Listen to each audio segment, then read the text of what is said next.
یجدک یتیما فآوی ووجدک ضالا فہدی ووجدک عائلا فأغنی فأما الیتیم فلا تقہر صدق اللہ مولانا العظیم وصلوا علی الحبیب اللہم صلی وسلم پڑھا کریں علی سیدنا و مولانا محمد وعلی آلہ وصحبہ وعطرتہ اجمعین۔ آج کی تلاوت کردہ آیات طیبہ سورۃ الضحیٰ کی آیت نمبر 6، 7 اور 8، یہ تینوں ہمارا مضمون ہیں، اور ان تینوں آیتوں کی تشریح میں مختلف ترجمہ کرنے والوں نے مختلف ترجمے کیے، اور یہ کہوں تو غلط نہیں کہ بعض ترجمہ کرتے کرتے گمراہ ہوئے۔ بڑی محتاط اور بہت ہی گہرائی اور گہرائی سے اس کے معنی کو سمجھنے کی ضرورت ہے۔ یہاں جو الفاظ استعمال ہوئے ہیں وہ ذو معنی ہیں، ان کے کئی معنی ہیں۔ جب بارگاہ مصطفیٰ صلی اللہ تعالیٰ علیہ وسلم کی بات ہو تو معنی کرنے میں انتہائی احتیاط کی ضرورت ہے۔ تو مختلف ترجمہ نگار مختلف انداز سے بہک گئے اور اس ان آیات طیبہ کا صحیح ترجمہ نہ کر پائے۔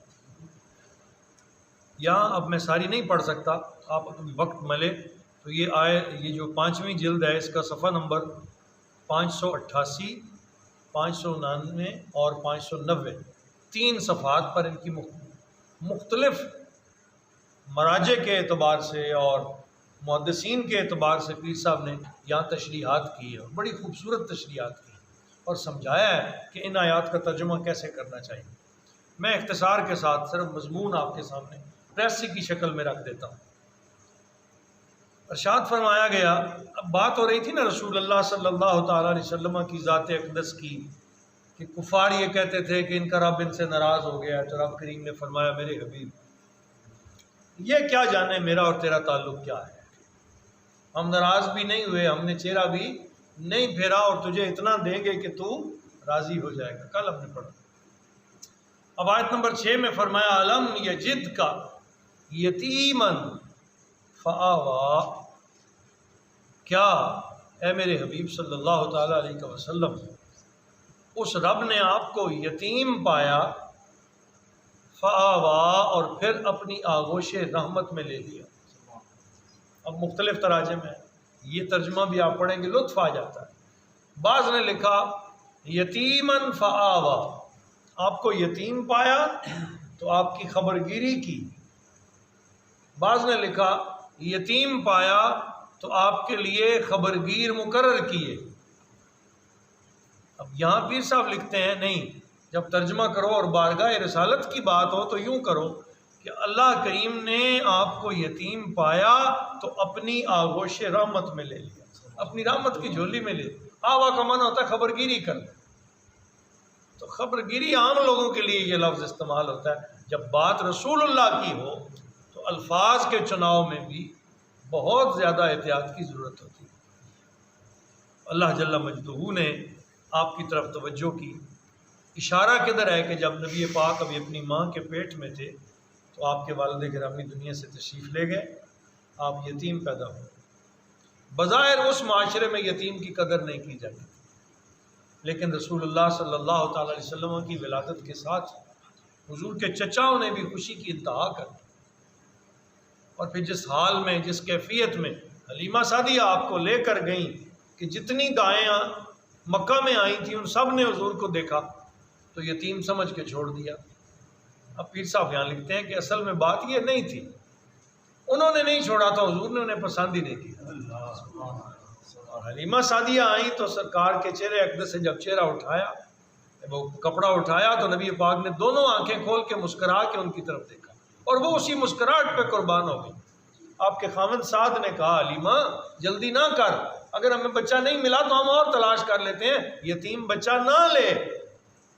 تو آپ نے فرمایا سعد یہ بھلا یتیم صحیح، لیکن میں اس کی ایک مسکراہٹ پہ قربان ہو گئی، ہم اسے لے جائیں گے، یہ بڑا سعادت مند بچہ ہے۔ اور پھر وہ کیسے سعادت مند ثابت ہوا کہ حلیمہ کی ساری تکلیفیں جاتی رہیں. تو کہا یہ اللہ تعالیٰ اہتمام فرما رہے ہیں.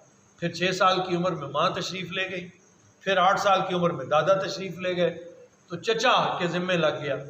سیدنا ابو طالب نے اپنی اولاد سے بڑھ کر بھتیجے کی خبر، حتیٰ کہ جب شیب ابی طالب میں تھے اور مقاطع ہو گیا تھا اور کفار ہر وقت حضور کو شہید کرنے کے در پہ تھے، تو سیدنا ابو طالب جیسا شخص کیا کرتا، رات کو جب بستر لگتے سب سو جاتے، آپ پہلے اپنے بستر پہ سوتے اور رات کی تنہائی میں اٹھ کے حضور کا بستر اپنے بستر سے بدل دیتے، یعنی آپ کو اپنے بستر پہ سلا دیتے اور خود آپ کے بستر پہ سو. اس لیے کہ مبادہ اگر کوئی حرکت کرے اور حضور کو نقصان پہنچانا چاہے تو وہ حضور تک نہ پہنچ سکے، آگے میں ہوں. اس طرح کی پرورش حضرت عبد المطلب نے کی. پھر جب وہ بھی تشریف لے گئے، یعنی یہ اہتمام اللہ کریم فرماتے رہے. اس کا ذکر آیت کے اس حصے میں کر دیا، الم یجد کا یتیمن فآوا، اے میرے حبیب ہم نے آپ کو یتیم پایا تو کیا اپنی رحمت کی جھولی میں نہیں لے لیا، آپ پہ کرم کی حد نہیں کر دی. آپ کی پرورش کے وہ سارے اہتمام جو جیسا کہ موسیٰ علیہ السلام کی پرورش ناممکن تھی، وہ بچوں کو ذبح کروا رہا تھا فرعون.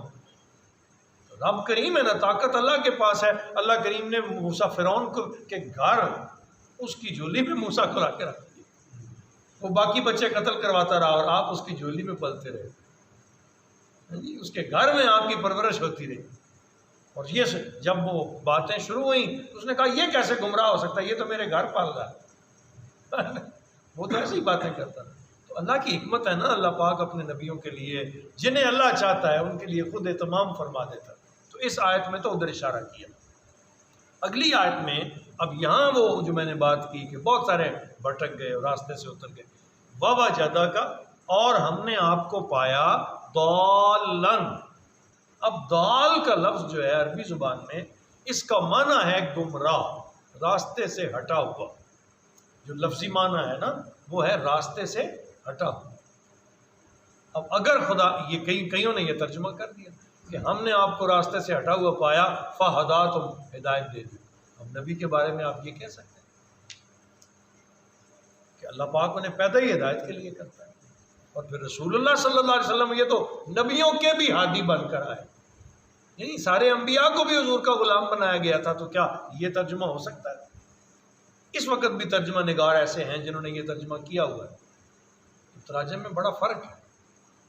اب ضال کی تشریح عیسیٰ نے وہی جو میں نے آپ کو کہا کہ یہ 800 588 99 اور 90 3 صفحے کبھی تفصیل سے پڑھیں، آپ کو مزہ آ جائے گا کہ کیا کس طرح کر کے علماء نے جگی ڈال لی ہے لفظوں پہ اور پھر اس میں سے ادب والے معنی نکالے. ضال ووجدہ، جو ترجمہ پیر صاحب نے کیا وہ کیا ہے؟ ووجدہ کا ضالن فہدا، ہم نے آپ کو اپنی محبت میں گم پایا. ہم نے آپ کو اپنی ہے تو بات تو گمراہی کی ہے نا کہ گم ہیں یا بھولے ہوئے ہیں. ہم نے آپ کو اپنی محبت میں بھولا ہوا پایا، اپنی محبت میں گم پایا، خود رفتہ پایا، یہ معنی کیے. فہدا، تو منزل مقصود تک پہنچا دیا. اب یہاں ایک واقعہ ذکر ہوا. حضور نبی کریم صلی اللہ علیہ وسلم کی عمر مبارک ابھی 3 برس تھی. سیدنا حلیمہ سعدیہ کے ہاں سے حضور اپنے گھر تشریف لائے تو دن کا وقت تھا. نبی رحمت صلی اللہ علیہ وسلم کھیلتے کھیلتے باہر تشریف لے گئے اور آپ پہاڑی راستے کی طرف، سارا وہ مکہ پہاڑی تھا، تو کسی پہاڑی وادی میں چلے گئے.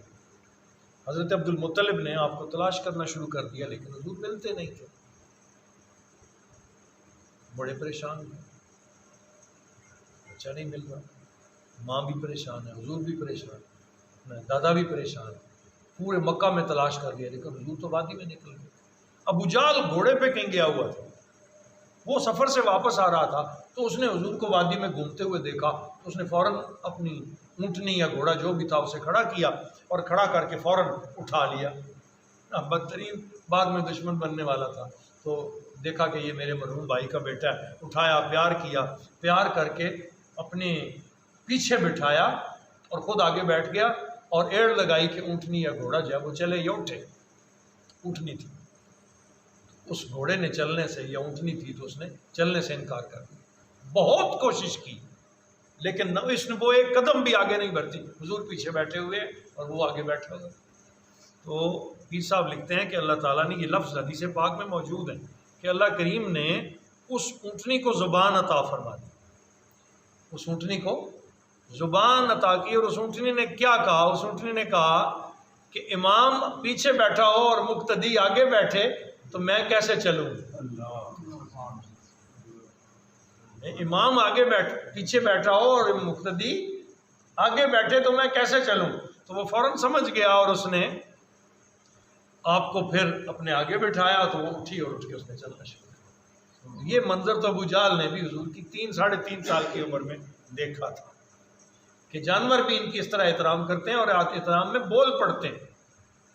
تو پیر صاحب لکھتے ہیں جہاں جس وجہ سے انہوں نے اس ترجمے کی طرف گئے، وہ کہتے ہیں حضرت جنید بغدادی ہیں، امام رازی ہیں، امام نبھانی ہیں، امام آلوسی ہیں، ان سب نے یہ ترجمہ کیا ہے کہ الضال بمعنی المحبت و کما فی قولہ تعالی انک فی دلالک القدیم، یعنی قرآن عظیم میں بھی 2-3 جگہ یہ معنی اس طرح اس معنی میں یہ لفظ دلال مستعمل ہوا ہے، یعنی اللہ تعالیٰ نے اس سے مراد محبت لی ہے کہ جب زلیخا حضرت یوسف کی محبت میں گرفتار ہو گئی تھی تو وہاں اللہ کریم نے یہ فرمایا کہ انک فی دلالک القدیم، تو پرانی محبت میں گرفتار ہے۔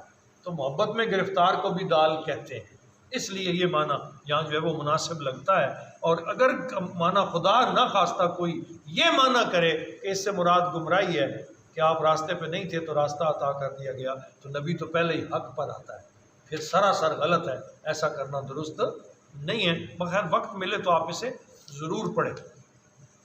وہ جو جملہ تھا وہ جس کا میں نے ترجمہ کیا کہ جب اونٹنی نے اٹھنے سے انکار کیا تو اس نے جو عربی زبان میں جو جملہ کہا نا، وہ بھی پیر صاحب نے لکھا ہے، کہا احمقو هو الامام وکیف یکون خلف المقتدی، اے نادان، احمقو کا لفظ اس نے بولا، اے نادان یہ امام ہے اور یہ کیسے ممکن ہے کہ وہ مقتدی کے پیچھے بیٹھے، یہ کیسے ممکن ہے کہ وہ مقتدی کے پیچھے بیٹھے۔